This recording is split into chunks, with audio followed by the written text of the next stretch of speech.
이어서 국민의힘 5선 중진 의원이죠. 윤상현 의원 전화로 연결돼 있습니다. 의원님 안녕하십니까? 예, 안녕하세요. 윤상현입니다. 자, 의원님 전당대회 이후 처음인데 어떻게 지내셨어요? 그동안에 밀린 숙제도 많이 하고요. 예. 두루두루 여러 의견도 청취하고 예. 또 가끔 회식도 하고 그러고 있습니다. 알겠습니다. 자, 그 회식 중에 하나 얼마 전에 예. 오찬을 하셨는데 한동훈 대표 만나셨잖아요. 이제 중진 의원들 만났습니다. 모임에서 예. 당의 변화에 대한 의지가 아주 강하다고 느꼈다. 이렇게 말씀하셨던데 어떤 점에서 그렇게 느끼셨나요? 사실 한동훈 대표가 63% 예. 민심 당심 이게 이제 한마디로 변화에 대한 요구가 투영돼 있다고 보고요. 예. 그날 뭐 여러 가지 얘기들이 나왔습니다만 일단 여의도 연구원을 개편하겠다.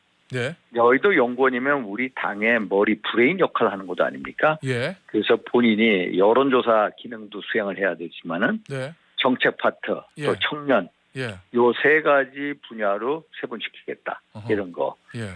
또 하나는 민생 회복 지원금에 대한 얘기. 예. 소위 말해서 당이 어떤 정부에게 끌려다기보다도 우리 당 스스로 어떤 경제 정책에 있어 주도권을 한번 가져보자 이런 거. 예. 예를 들면 말씀드릴게요. 민생 회복 지원금 민당이 뭐 25만 원 예. 예. 진짜 뭐 이렇게 나오지 않습니까? 네. 이게 자꾸 정부 측에서 안 된다. 저도 이걸 주문하는데 예. 우리는 항상 보편적 복지가 아니라 취약계층에게 어떤 두툼하게 또 촘촘하게 지원하겠다라는 거거든요. 예. 그러면 사회적 약자를 위해서 두텁고 촘촘하게 하겠다. 그러면 바로 그거에 대한 대책을 정부가 내놔야 되거든요. 예. 예? 대안을 가져오게끔 해야 예. 된다. 그래서 정책의 중심에 당이 서게끔 해야 된다. 이런 거. 이런 거에 대한 어떤 의지도 강하게 가지고 저도 그거에 대해서 그런 주문을 했고요. 그러면 의원님, 그저 예. 25만 원 지원금에 대해서 민주당이 총선 때도 들고 나왔었는데 당시에는 이제 여당하고 용당 대통령께서 반대했잖아요. 예, 지금도 예. 아마 그런 입장이고 대통령이 거부권 행사했으니까. 자, 그런데 한동훈 대표가 그 부분에 대해서 이제 대안을 내야 된다 이렇게 얘기했거든요. 무조건 그렇죠. 반대만 하지 말고. 네, 아니, 대안을 내야 된다는 거예요. 저도 대안을 내야 된다는 거거든요. 그래서 무조건 반대가 아니라 예. 사실 취약계층에 대한 지원책을 정부 측에서 어떤 뭐 민당이 전 국민에 대해서 1인당 25만, 35만 지원하자. 예. 그러면 우리 안은 뭐다라고 대안을 가져와야 되거든요. 의원님도 거기에 동의하시는 거예요? 그러면 당연히 대안이 있어야 되는 겁니다. 예. 그래서 당의 목소리를 이런 거에 대해서 내자. 예. 저도 강력하게 그걸 원하는 거고요. 네. 그래서 당이 정책의 중심에 서게끔 하자라는 거에 대해서 저하고 의견의 일치를 봤고요. 그래서 어제도 취약계층 뭐 130만 가구에 대해서 예. 전기요금 뭐 1만 5천 원 추가로 지원하자 이런 거. 예. 그래서 야당이 정쟁으로 가는 거에 대해서 우리는 좀 더 민생으로 정책으로 가자. 알겠습니다. 이런 거에 대한 어떤 의지가 강해 보였고 저도 그거에 동감하고 있습니다. 예, 알겠습니다. 자, 근데 다른 인터뷰 보니까 예. 약간 통합 차원에서 좀 아쉬움이 있다 이렇게 말씀하셨던데 그게 그 부분은 뭐냐면은 어떤 의미예요? 제가 왜 그런 말씀을 드렸냐면 과거에 MB 이명박 정부 때 보면요. 당정 관계 보면은 꼭 당의 사무총장은 예. 대통령하고의 가교 역할을 하는 사람을 또 갖다 놨습니다. 그게 무너진 게 언제냐? 예. 박근혜 정부에서 김무성 대표 때거든요.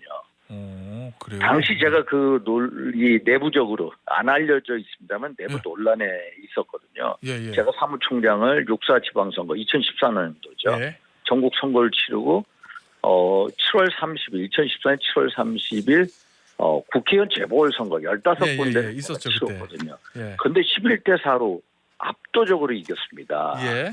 압도적으로 이기고 그 여파를 몰아서 대통령실 당시 김기춘 비서실장이 이제 그 통로 역할을 했습니다만 제가 계속 해 나가야 된다라고 했고 김무성 대표는 아니다. 윤상현이는 재선밖에 안 된다.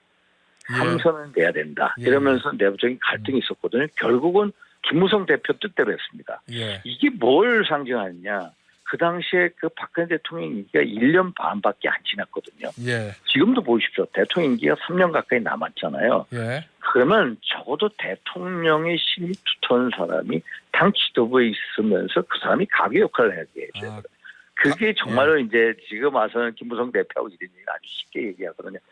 형님 그때 그 판단 잘못했다고 제가. 알겠습니다. 제가 예. 물론 하고 싶은 마음이 없어요. 지역구 때문에. 예, 알겠습니다. 하라면 예. 몇 개월에 됐으면 충분히 가교 역할을 하고 두 분 간의 신뢰 구축에 도움이 됐을 텐데 예. 하는 아쉬움. 그래서 이런 어떤 변화만큼 중요한 게 통합이고 화합이다. 그래서 알겠습니다. 좀 예. 앞으로 그러는 사람들을 찾아내셔서 해야 된다. 예. 이런 말씀을 드린 겁니다. 자, 그러면 앞으로 이 전당대회 때 한동훈 당시 후보하고 이른바 이제 친윤 세력들 간에 좀 갈등 아닌 갈등이 있었잖아요. 수면 아래 수면 위로.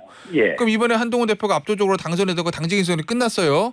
예. 그러면 앞으로 이제 친윤 세력과의 뭔가 또 충돌이 있을 거로 보십니까? 아니면은 그대로 잠잠해질 거로 보십니까? 일단은 예.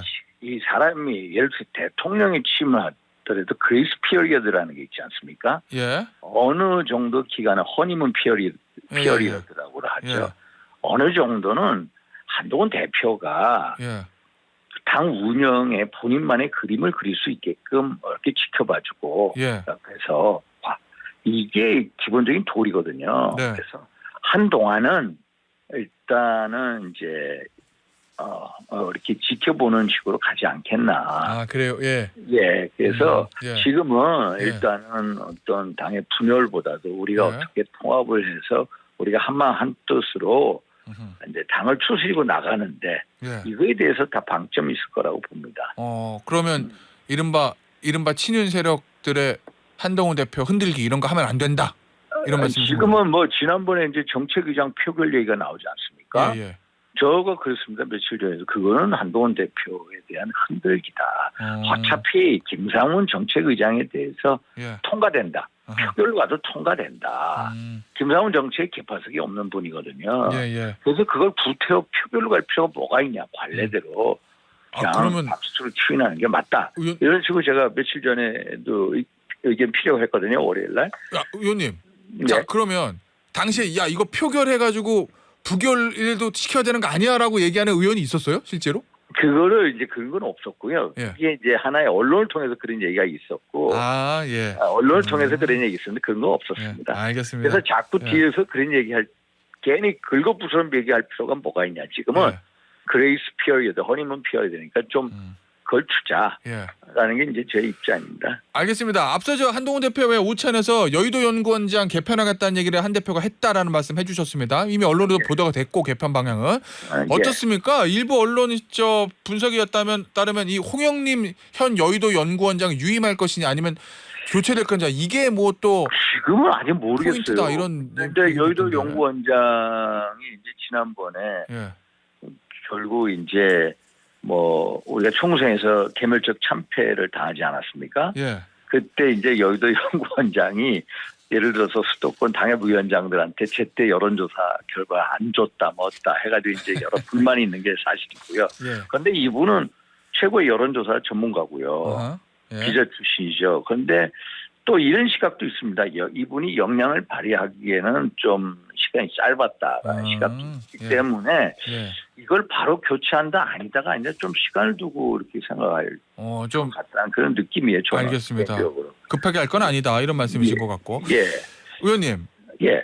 이 여야 영수회담 얘기가 이제 다시 한번 떠오르고 있는데 일단 이 민주당에서는 대통령과의 영수회담을 원하는 거고 여당의 여당과 대통령실에서는 여야 대표회담 하고 대통령과 만나자는 거고 그런데 당사 중에 한 사람의 한동훈 대표는 나 안 만나도 상관없습니다. 그냥 대통령과 만나도 됩니다. 형식 격식 중요하지 않습니다. 이렇게 얘기하거든요.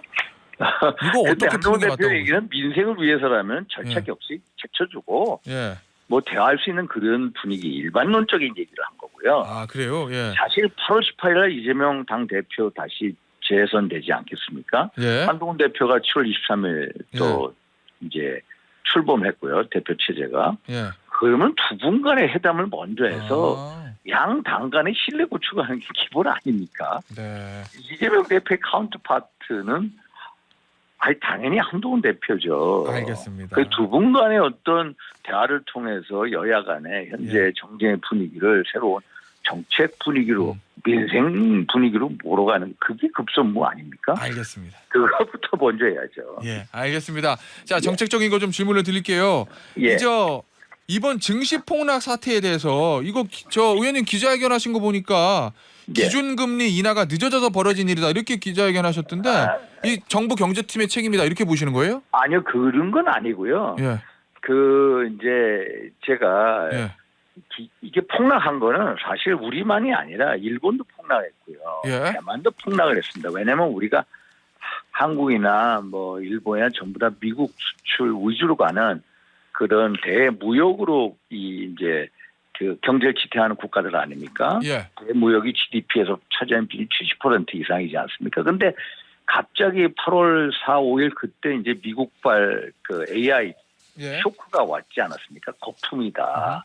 또 고용이 미국이 갑자기 이제 그 실업률이 4.3%가 늘어났습니다. 예. 그거에 대해서 우리가 폭락을 했거든요. 폭락을 했는데 예. 사실 미국에서 무슨 얘기가 있었냐면 금리 인하 결정을 7월 달에 제로미 파월 연방준비제도 의장이 동결을 시켜버렸습니다. 아, 예. 동결. 그래서 그거에 대해서 질타가 쏟아졌거든요.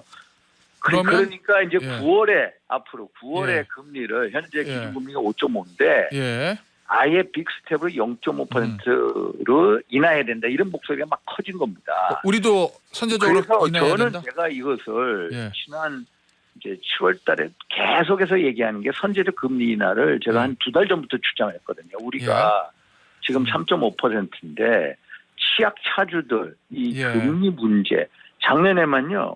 자영업자가 570만인데 그중에 100만 정도가 알겠습니다. 폐업을 했습니다. 예. 취약차주들 또 우리가 가계부채가 지금 2,000조에 육박하고요. 기업부채가 2,700조 육박하거든요. 예. 또 지난 2분기 우리가 GDP 성장이 마이너스 0.2입니다. 예.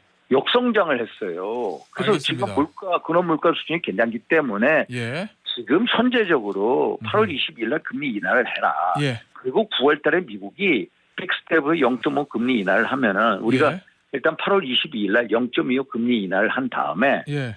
9월 달에 미국이 금리를 0.5% 금리 인하를 하면 우리가 10월 초에 또 알겠습니다. 6주 후에 또 금통위원회가 있거든요. 그때 예. 또 금리 인하를 하자. 예. 이걸 제가 주장하는 겁니다. 알겠습니다. 예. 자, 그리고 이 간첩법 관련 세미나도 어제 하셨던데 이거 여야가 특별히 이견이 있는 것 같지는 않는데 핵심은 뭡니까? 이 적국이란 표현 이것만 외국어로 바꾸면 되는 거예요? 적복이라는 거를 그러니까 이게 예. 간첩을 활동을 하든 또 예를 들어서 국가 기밀을 누설하든 예. 적국에만 적용이 됩니다. 그래 예. 간첩죄 처벌. 그러니까 북한을 위해서 음.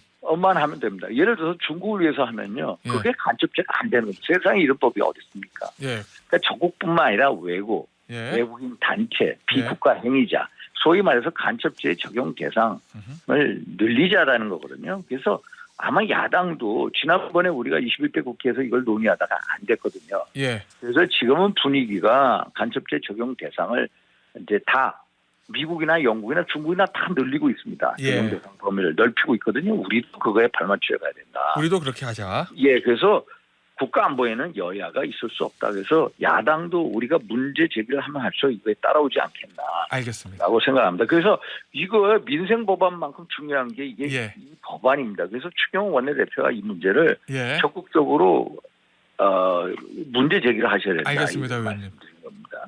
자, 마지막 주제인데요. 네. 이 DJ 사저 관련해서 김대중 전 대통령 사저 관련해서 민주당에서 요거를 좀 되찾자는 논의가 나오고 있는데 정청래 의원은 국비 투입을 검토하자 이런 주장도 나왔고 김재원 국민의힘 최고위원은 민주당 돈으로 하라 이렇게 얘기했던데 의원님 어떤 생각 가지고 계세요?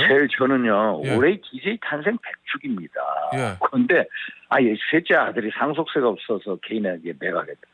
세상에 이거는 정말로 도덕적 비난 소지가 많고요. 예. 그런데 이거를 당파적으로 접근해서는 안 된다. 이 동교동이요. 예.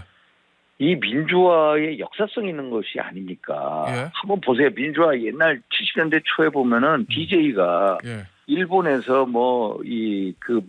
소위 말해서 당시 이 박정희 정부에 의해서 의원님, 예. 이게 이제 해양에다가 그냥 예. 던져지지 않았습니까? 자, 그래서 미국 국비 CIA가 투입해야 된다. 던졌거든요. 그래서 예. 이게 결국은 뭐냐 예. 이런 식으로 역사성이 있는데 동교동이 민당의 동교동이 아니라는 겁니다. 역사의 동교동이고 민주주의의 동교동이고 국민의 동교동이기 때문에 예. 민당만의 이제 DJ의 유산을 독점해서는 안 되는 거고요. 우리가 좀 폭넓게 생각해야 된다. 국민이 함께하는 동교동이 돼야 된다. 역사적 화해, 국민 통합의 예, 실마리가 그래서. 돼야 된다. 그래서 민당 인사들의 사직 출연 모금 운동 오히려 그거는 오히려 DJ를 하나의 역사를 알겠습니다. 강화시키는 예. 그래서 우리가 시간이 없습니다, 온전히 의원님. 함께해야 예. 된다. 그래서 예. 저는 이제 제가 며칠 전부터 이 문제를 고민하고 어제도 권노가 고문을 만났거든요. 예. 우리가 보면요, 올해 9월 15일부터 근대문화유산의 의원님. 보존 활용에 관한 법률이 의원님, 되거든요. 시간이 없는데 저 8시에 그래서- 잠시만 이 얘기 나누면 안 되겠습니까? 그래서 일단은 예. 이 근대문화유산을 만드는 게 우선이고요. 예. 근대문화유산. 자, 의원님 시간이 다 돼서 예. 마무리해야 될 것 같습니다. 국민의힘의 윤상현 의원이었습니다. 감사합니다. 일단 만들자라는 겁니다. 예. 그 다음에 국가.